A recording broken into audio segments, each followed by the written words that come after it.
Hello guys, welcome to our channel. నేను మీ anchor Teja. 2000 నోట్లు 2023లో అక్టోబర్లో రద్దు చేశారని చెప్పేసి అందరూ అనుకున్నారు. కానీ అప్పుడు రద్దు చేయలేదు, కేవలం ప్రింటింగ్ మాత్రమే ఆపేసింది. అయితే చాలామంది కూడా తమ వద్ద ఉన్న నోట్లన్నీ కూడా బ్యాంక్స్కి వెళ్ళి మార్చుకుంటున్నారు. మరికొంతమంది వాళ్ళకి తెలిసిన వాళ్ళ దగ్గర మార్చుకుంటున్నారు. అయితే ఇలా మార్చుకోవడం వల్ల ఒక దందాన ఏర్పడింది. అంటే వాళ్ళు అదే పని పెట్టుకుని ఈ నోట్లు మార్పిడికి పాల్పడుతున్నారు. బ్యాంకుల దగ్గర 2000 నోట్లు మారిస్తే దానికి మార్చినందుకు 200 నుంచి 400 వరకు కూడా తీసుకుంటున్నారు. అయితే దీనికి సంబంధించి మేము ఒక వీడియో కూడా తీయడం జరిగింది. అదొకసారి ప్లే చేస్తాం.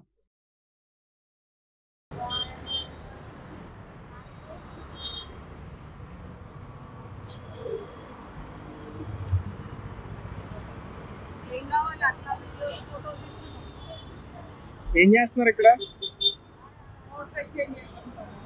నోట్లో బ్యాంక్లో చేస్తాం కదా, బ్యాంక్లో చేస్తాం కదా, బ్యాంక్లో చేస్తాం కదా. ఫుట్పాత్ల మీద చేయొచ్చు అని చెప్పారా? ఎట్లా? బ్యాంక్ ఉంది కదా.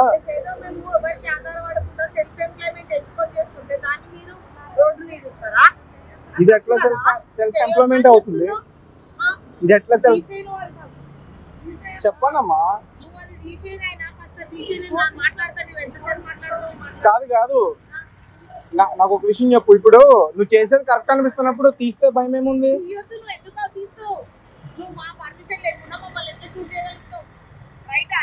మీకు ఇక్కడ పోనీ మీకు ఎవరు ఇచ్చారు పర్మిషన్? నేను ఆపే. సో గైస్, చూసారు కదా.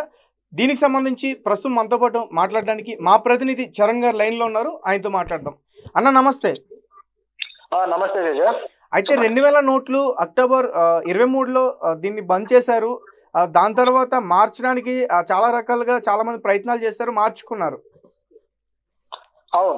అయితే కొంతమంది ఇదే పని పెట్టుకుని ఈ 2000 నోట్ల మార్పిడి కోసమే పని పెట్టుకుని అదే పనిగా నోట్లు మారుస్తున్నారు, ఇప్పటికీ మారుస్తున్నాయి. అండ్ దీనికి సంబంధించి ఈరోజు మేము ఒక వీడియో కూడా తీసుకురావడం జరిగింది. ఇలా చేయడం లీగలా ఇల్లీగలా? యాక్చువల్ గా ఇది లీగల్ అని కాదు, ఇల్లీగల్ అని కాదు. ఇది ఒక తరహా దందా అనమాట, లైక్ కమిషన్ బేస్డ్ వర్క్ లాంటిది. అయితే దీంట్లో కొన్ని బ్యాంకింగ్ సిస్టమ్ ని డ్యామేజ్ చేసే కొన్ని రకాల చర్యలు ఏర్పడుతున్నాయి అనమాట. మామూలుగా అయితే మన హైదరాబాద్ లో రవీంద్ర భారత్ దగ్గరలో ఇది జరుగుతుంది. అంటే బ్యాంకుల దగ్గరే, బ్యాంకుల హెడ్ ఆఫీసుల దగ్గరలోనే ఏదో ఒక గల్లీల్లో ఇట్లా కొంత అమౌంట్ 2000 రూపాయల నోట్లకి తిరిగి చిల్లర అమౌంట్లు ఏవైతే 500 రూపాయలు లేకపోతే 100 రూపాయల నోట్ల రూపంలో ఇస్తూ కొంత కమిషన్ తీసుకుంటున్నారు. ఓకే. సో ఇది దందా. కాకపోతే దీంట్లో ఈ విధంగా అనేక మంది తయారయ్యారు అనమాట. ఒకళ్ళు కాదు, చాలా మంది వచ్చి చేస్తున్నారు. సో వాళ్ళ దగ్గరికి కన్జ్యూమర్స్ కూడా అదే స్థాయిలో వస్తున్నారు. అదే ఆశ్చర్యంగా ఉంది. ఎంతో మంది వాళ్ళ దగ్గర ఉన్న 2000 నోట్లు తెచ్చి మార్చుకుంటున్నారు. నిజానికి మనం గమనిస్తే కొద్ది రోజులుగా 2000 రూపాయల నోట్ అనేది మార్కెట్ లో పెద్దగా సర్క్యులేట్ అవ్వట్లేదు. అవును, ఎక్కువగా ఉంటాయి. ఎక్కడైనా మనం ఏదైనా కొంటున్నప్పుడు వస్తువులు 2000 రూపాయల నోట్ అనేది ఎవరు ఇవ్వట్లేదు, ఎవరు తీసుకోవట్లేదు కూడా. సో ఏం జరిగింది అనేది గమనిస్తే పూర్తి స్థాయిలో ఆగింది, ఆగిపోయింది. అంటే ఏమనుకున్నారంటే జనాలు ఈ నోటు బ్యాన్ చేశారేమో, గవర్నమెంట్ బ్యాన్ చేసిందేమో అని గతంలో కొన్ని వార్తలు వచ్చాయి. కానీ అదంతా నిజం కాదు. లాస్ట్ ఇయర్ అక్టోబర్ లో ఏం చేశారంటే గవర్నమెంట్ 2000 నోటు ప్రింటింగ్ ఆపేసింది. ప్రింటింగ్ ఆపేసిన తర్వాత ఇక ఏమైపోయిందంటే ఈ విధంగా ప్రచారం అయిపోయి బ్యాన్ అయిందేమో అన్నట్టుగా చాలా మంది తమ దగ్గర ఉన్న డబ్బులు 2000 రూపాయల నోట్లు దాచుకొని ఉన్నారు ఆల్రెడీ కొంతమంది. ఎందుకంటే మళ్ళీ కరోనా లాంటి పరిస్థితి లేకపోతే మళ్ళీ ఇట్లాంటి ఏదన్నా ఇన్ఫ్లేషన్ పెరిగినా లేకపోతే నోట్ల రద్దు జరిగినా వెంటనే ఉపయోగించుకోవడానికి ఉంటాయన్నట్టుగా కొంత హై డినామినేషన్ కరెన్సీ అనేది దాచుకుంటూ ఉంటారు. కొంతమంది అయితే బ్లాక్ మనీగా కూడా పెట్టుకుంటూ ఉంటారు. నిజానికి ఇప్పుడు ఈ నోట్ల రద్దు అనేది చేసిందే బ్లాక్ మనీని అరికట్టడానికి. దాంట్లో మళ్ళీ అంతకన్నా హై డినామినేషన్ ఉన్న కరెన్సీని 2000 నోటులు తెచ్చారు. దానివల్ల బ్లాక్ మనీ పెరిగేది కానీ తగ్గేది కాదు. ఎందుకంటే తక్కువ కరెన్సీ నోట్లతోటి ఎక్కువ అమౌంట్ దాచుకోవచ్చు. సో అట్లా చేసుకుంటూ వచ్చిన వాళ్ళంతా కూడా ఇప్పుడు ఏం చేస్తున్నారంటే 2000 నోట్లు మార్చుకునే ఫెసిలిటీ గవర్నమెంట్ కల్పించింది. కానీ అన్న, మనం ఏమనుకుంటున్నామంటే 2000 నోటు సర్క్యులేషన్ ఆగిపోయిందని చెప్పేసి మనం అనుకుంటున్నాం. కానీ మనకు కనిపించకుండా ఇప్పటికీ చాలా వరకు కూడా మారుతున్నాయి. అంటే ఈరోజు మన టీం అక్కడికి వెళ్ళినప్పుడు ఎన్ని లక్షలు ఉన్నాయి, ఎన్ని వేలు ఉన్నాయి, ఎంత మార్చాలి, సో వాళ్ళు ఈ రకంగా మాట్లాడారు. అవును, ఇక్కడ జరిగింది ఏంటంటే ఇక్కడ వీళ్ళు చేస్తున్న దందా ఎలాంటి తప్పు అయితే ఉందో దీనికన్నా ఎక్కువ తప్పు ఎవరిదంటే డబ్బులు మార్చుకునే వాళ్ళది. ఓకే. ఎందుకంటే వీళ్ళు తెచ్చే డబ్బులకి లెక్క జమ ఉండదు. ఉమ్, లక్షల రూపాయలు డబ్బులు తీసుకొచ్చి మారుస్తుంటారు అనమాట. ఇప్పుడు రియల్ ఎస్టేట్ లో పెట్టినవి కావచ్చు, వీళ్ళు ట్యాక్స్ కట్టకుండా దాచుకున్న డబ్బు ఉంటుంది కదా, సో అలాంటి డబ్బు మొత్తాన్ని తీసుకొచ్చేసి వీళ్ళు ఇలా బయట బ్లాక్ మార్కెట్ లో మార్చుకోవడం వల్ల వీళ్ళు కొంత కమిషన్ తీసుకొని వీళ్ళ డబ్బులకు ఇచ్చేస్తారు. ఉమ్, అదే బ్యాంక్ లోకి వెళ్తే అది ఈయన ఇన్కమ్ కింద కన్వర్ట్ అయ్యి వాళ్ళు ఇన్కమ్ ట్యాక్స్ వేసే ప్రమాదం ఉంది ఉమ్, బ్యాంక్ లో. సో అందుకోసం అని చెప్పేసి వీళ్ళ బయట బ్లాక్ మార్కెట్ లో మార్చుకుంటున్నారు. నిజానికి ఈ తరహా దందా బంగ్లాదేశ్ లో చాలా విపరీతంగా జరుగుతూ ఉంటుంది. ఉమ్, ఢాకా మెయిన్ రోడ్ల మీదనే ఈ కరెన్సీ నోట్లు మార్చుకునే సిస్టమ్ ఒకటి ఉంది అనమాట. అయితే అదేంటంటే జనరల్ గా ఈ కాలిపోయిన నోట్లు లేకపోతే ఇట్లాంటివి చినిగిపోయినవి ఇవన్నీ ఉంటాయి కదా, డామేజ్డ్ నోట్లు, వీటి కోసం అలా చేస్తూ వస్తుంటారు. మన దగ్గర కూడా ఈ నోట్ కరెన్సీ నోటు ఏదైతే 2000 నోట్ ఉందో దీన్ని ఆపింది కూడా ఇదే రీజన్ తో. మామూలుగా క్లీన్ నోట్ పాలసీ అని చెప్పేసి బ్యాంకింగ్ సిస్టమ్ ఒక పాలసీ ఫాలో అవుతుంటుంది. సో దాని ప్రకారం ఏంటంటే ఒక నోట్ లైఫ్ స్పాన్ వచ్చేసి 4 to 5 years ఉంటుంది గట్టిగా. ఓకే. ఇంటూ 5 years అది దాని కెపాసిటీని కోల్పోయి చినిగిపోవడము మరొకటి రూపంలోనే వెళ్ళిపోతుంది అనమాట.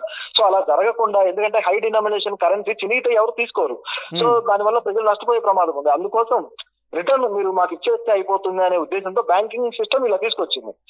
అయితే దీన్ని చాలా మంది బ్లాక్ మార్కెట్ వాళ్ళు ఈ విధంగా మిస్యూజ్ చేస్తున్నారు అనమాట. ఓకే. అంటే బ్యాంక్ ఎదురుగానే ఈ దందాకి పాల్పడుతున్నారు అన్నమాట. అంటే బ్యాంక్ వాళ్ళు ఎవరు మరి పోలీసులకి సమాచారం ఇచ్చి చర్యలు తీసుకోరా వీళ్ళకి సంబంధించి? అంటే ఇప్పుడు వీళ్ళు మారుస్తారు, ఇప్పుడు వీళ్ళ దగ్గర ఉన్న 2000 నోట్లన్నీ తీసుకుంటున్నారు వీళ్ళు. ఈ డబ్బంతా వీళ్ళు ఏం చేస్తున్నట్టు అంటే వీళ్ళు ఒక థర్డ్ పార్టీ అని చెప్పొచ్చా? వీళ్ళు థర్డ్ పార్టీ అనే అనుకోవాలి, ఎందుకంటే ఈ డబ్బు తిరిగి మళ్ళీ బ్యాంక్ వెళ్లాల్సిందే కదా.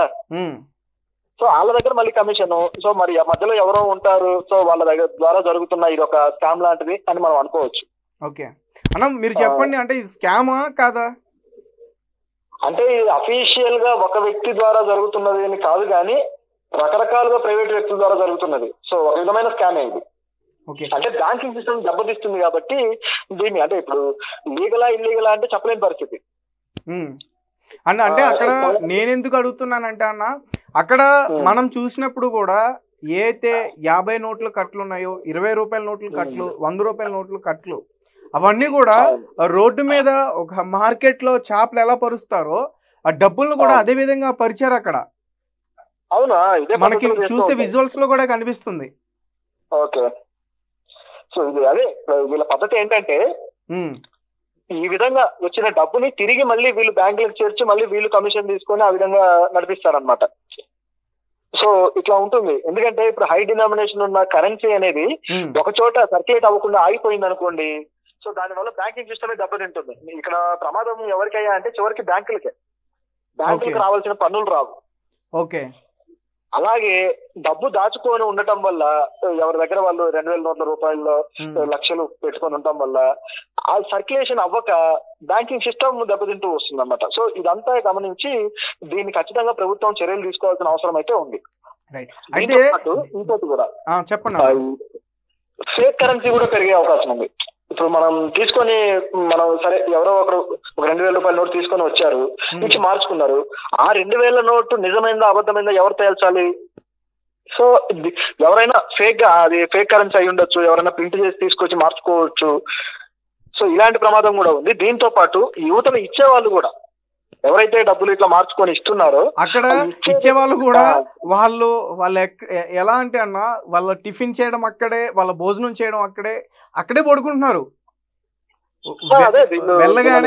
వెళ్ళగానే ఒక మార్కెట్ లోకి వెళితే మనకి ఏం కావాలి, మీకు ఏం కావాలని ఎలా మీద పడతారో అక్కడ మార్కెట్ లో, సేమ్ వీళ్ళు కూడా అక్కడికి నార్మల్ గా రోడ్ లో ట్రావెలింగ్ చేస్తూ ఉంటారు చాలా మంది కూడా. అలా నార్మల్ గానే వెళ్తుంటే జస్ట్ ఒక అడ్రస్ కోసం ఆగితే డైరెక్ట్ గా వచ్చేసారు మొత్తం మీకు ఏం కావాలని చెప్పేసి. అంటే వీళ్ళకు కాంపిటీషన్ కూడా పెరిగిపోయింది కదా. ఒక్కరు కాదు, ఇద్దరు కాదు, చిన్నవారు కాదు, పెద్దవారు కాదు, దాదాపు ఈ ఘటనకి ఎక్కువగా పాల్పడుతుంది ఒక 40 సంవత్సరాలు ఎక్కువగా ఉన్న వాళ్ళే ఇలాంటి ఘటనకి ఎక్కువగా పాల్పడుతున్నారు.